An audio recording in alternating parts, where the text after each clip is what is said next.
आज मैं कक्षा 9वीं हिंदी पाठ 1 समय की शिला पर पाठ को पढ़ाने जा रहा हूँ। सभी विद्यार्थियों से निवेदन है कि वो अपनी किताब खोल लें और खोल करके उसको ध्यान से देखना शुरू करें। समय बड़ा बलवान है, इस विषय पर चर्चा कीजिए। समय बड़ा बलवान है, पुरुष नहीं बलवान। ये कहावत है जिससे सिद्ध होता है कि समय के आगे किसी भी व्यक्ति का कुछ चलता नहीं है। जैसे मैं एक साधारण सा उदाहरण बता रहा हूँ कि आज हम सभी लोग कोरोना के डर के मारे घर में बैठे हुए हैं। हमारी अपनी ज़िंदगी भी बचाना दूभर हो गया है और यही समय है। समय किसी को नहीं छोड़ता है। हम भले ही कितने ताकतवर हो जाएं, हमने लैब में कोरोना तो बना लिया, लेकिन उसकी कोई दवा नहीं बना पाए, जिसके कारण आज हम लोग चूहे की तरह बिल में छुप करके और आज ऑनलाइन पढ़ने की नौबत आ चुकी है।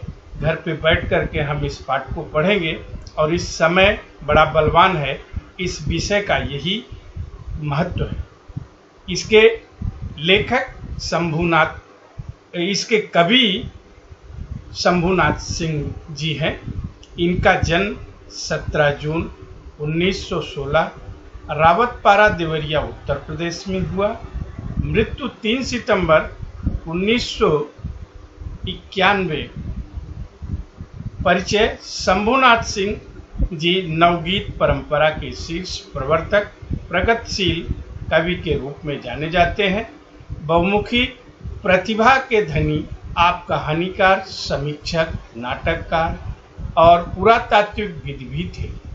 प्रमुख कृतियां: रूपरश्मि, छायालोक, पारंपरिक गीत संग्रह, समय की शिला, जहां दर्द नीला है, वक्त की मीनार पर, नवगीत संग्रह, उदयाचल, खंडित सेत, नई कविता संग्रह, रात रानी, विद्रोह आदि कहानी संग्रह, धरती और आकाश, अकेले शहर नाटक, पद्य संबंधी नवगीत। यह गीत की ही विकसित रूप है। इसमें परंपरागत भावबोध से अलग नवीन भावबोध तथा शिल्प प्रस्तुत किया जाता है। कवि आवश्यकतानुसार नए प्रतीकों के माध्यम से काव्य प्रस्तुत करता है। प्रस्तुत नवगीत में कवि ने लिखने पढ़ने में अंतर, अंधकार के प्रकाश में परिवर्तन, आंखों में तैरते सपने की स्थिति, प्रार्थना की प्यास आदि मनोभावों को बड़े ही मार्मिक ढंग से अभिव्यक्त किया है। अब मैं विद्यार्थियों, आप अपनी पुस्तक खोल करके कुछ पाठ के अंदर जो कठिन शब्द हैं उनका भावार्थ आप या शब्दार्थ लिख लीजिए। शिला: पत्थर, चट्टान, मधुर, मीठा। यहाँ अर्थ: सुंदर, आकर्षक। शब्द के लिए प्रस्तुत है: घुलना, गलना। यहाँ अर्थ: बीतना, बीत जाना है। विकल: व्याकुल, बेचैन। मेघ: बादल। धरा: पृथ्वी, गगन, आकाश।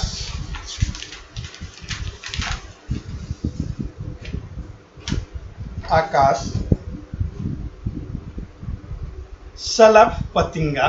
शिखा: दीपक की लौ। ध्येय: लक्ष्य। तिमिर: अंधकार। प्रेम पद: प्यार का रास्ता। विरह: वियोग। राह: रास्ता। भटकना: राह भूलना।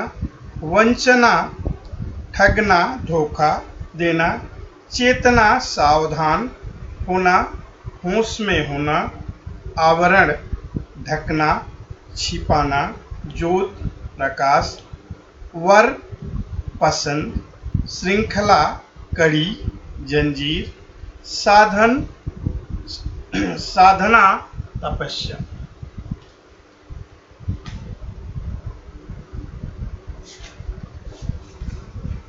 सुरभ, सुगंध, अनिल, पवन, वायु, पंख, पर या डैना, वंदना, प्रार्थना, तुहिन, ओस, तुषार, अर्चना, प्रार्थना, पिपासा, प्यास, वर्ण माने होता है चुनना। अब हम इस कविता का भावार्थ बताएंगे और कविता पढ़ेंगे और उसका हम भावार्थ आपको बताते जाएंगे। कृपया उसका अर्थ जो है आप देख लीजिए और उसका अर्थ जो है आप अपनी किताब कॉपी में जो है वो नोट करते जाएं। पहला है, समय की शिला पर मधुर चित्र कितने, किसी ने बनाए किसी ने मिटाए, किसी ने लिखी आंसुओं से कहानी, किसी ने पढ़ा किंतु दो बूंद पानी, इसी में गए बीत दिन जिंदगी के, गई गुल जवानी गई मिट निशानी, बिकल सिंधु साथ में मेघ कितने, धरा ने उठाए गगन ने गिराए। अब हम इसका अर्थ देखेंगे और उसको ध्यान से आप अपनी कॉपी में नोट करते जाइए।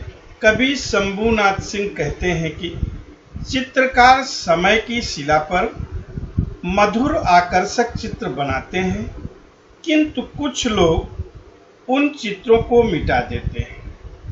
रचनाकार दर्द भरी कहानी लिखते हैं, किंतु कुछ लोग ऐसे दर्द भरी कहानियों को उचित महत्व नहीं देते। कवि के अनुसार चित्रकारों तथा रचनाकारों का जीवन इस प्रकार की अपेक्षा झेलने में ही बीत जाता है। सिंधु सागर इस बात से व्यथित है कि बादल धरती से उठकर आकाश में पहुंचे, किंतु आकाश ने उन्हें फिर से नीचे पहुंचा दिया है। ये पहले पद का अर्थ है। अभी हम सेकंड जो पैसेज है उसका भावार्थ आपको हम बताएंगे और कृपया आप उसको भी नोट करते चलिए। सलभ ने शिखा को सदा ध्येय माना, किसी को लगाया मरण का बहाना, सलभ जल न पाया सलभ मिट न पाया, तिमिर में उसे पर मिला क्या ठिकाना, प्रेम पंथ पर प्राण के दीप कितने, मिलन ने जलाए विरह ने बुझाए। प्रस्तुत पंक्ति में कवि जो है वो पतंगे को अपना लक्ष्य, सलभ माने होता है पतंगा, और पतंगे को जो है अपना ध्येय मान लिया है। यानी पतंगा हमेशा जो है शिखा जो दीपक है वहां तक पहुंचाना चाहता है, उसको ही अपना लक्ष्य मान लेता है। क्योंकि जब दीपक जलता है तो आप देखते हैं कि दीपक के ऊपर जो कीड़े हैं, पतंगे हैं, वो हमेशा घूमते रहते हैं। उनको यह भी नहीं पता चलता कि वह उसमें अपने प्राण की आहुति दे देंगे, प्राण का बलिदान दे देंगे, क्योंकि उनका लक्ष्य ही ये रहता है कि वह शिखा के इर्द गिर्द जो है वो घूमते रहते हैं। तो पतंगा हमेशा दीप शिखा तक पहुंचना चाहता है, भले ही इस प्रक्रिया में उसे अपने प्राण त्यागने पड़े। किंतु समाज के कुछ लोग पतंगे प्रेमियों की प्रेम के प्रति पवित्र भावना को भी कलंकित करने के लिए उसके प्राण त्याग को आत्मदाह मानते हैं। सलभ प्रेम का प्रतीक जलकर भी जल न पाया, मिटकर भी मिट न पाया, उसका अस्तित्व प्रेम के प्रतीक के रूप में आज भी बना हुआ है। पतंगे को अंधकार में कहीं कोई ठिकाना नहीं मिलता। कवि कहते हैं कि प्रेम के पथ पर चलते हुए मिलन के क्षणों में कितने प्रेमियों ने प्राण दीप जलाए, किंतु विरह के उस दीपों को बुझा दिया। अभी हम तीसरे पैराग्राफ का भावार्थ जो है वो आपको बताएंगे।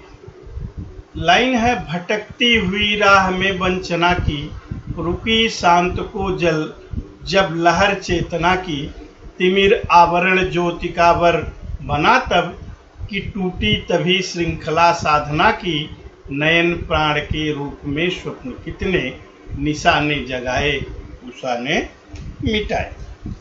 अभी हम तीसरे का अर्थ बताने, उषा ने सुलाए। अभी हम इसका भावार्थ आपको बताने जा रहे हैं तीसरे पैराग्राफ का। मानव चेतना की लहर धोखाधड़ी की राह में भटक रही थी। ज्ञात होने पर जब वह शांत होकर थक कर रुकी, तब अंधकार प्रकाश में समाहित हो चुका था। उसी समय तपस्या की कड़ी जंजीर टूट गई। रात लोगों की आंखों तथा उनके मन के रूप में उनके स्वप्न पैदा करती है, किंतु उषा उन स्वप्नों को मिटा देती है।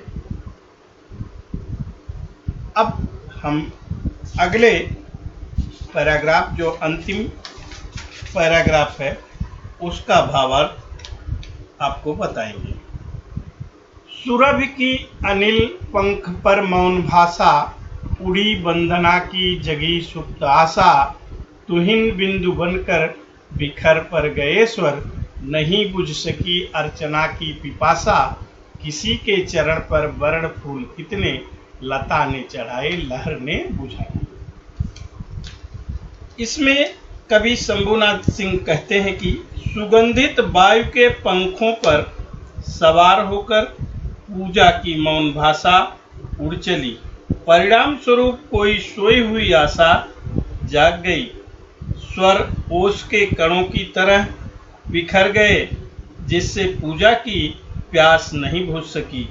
लता ने किसी के चरणों में अपनी पसंदगी के फूल चढ़ाए, किंतु लहरों ने उसे बहा दिया।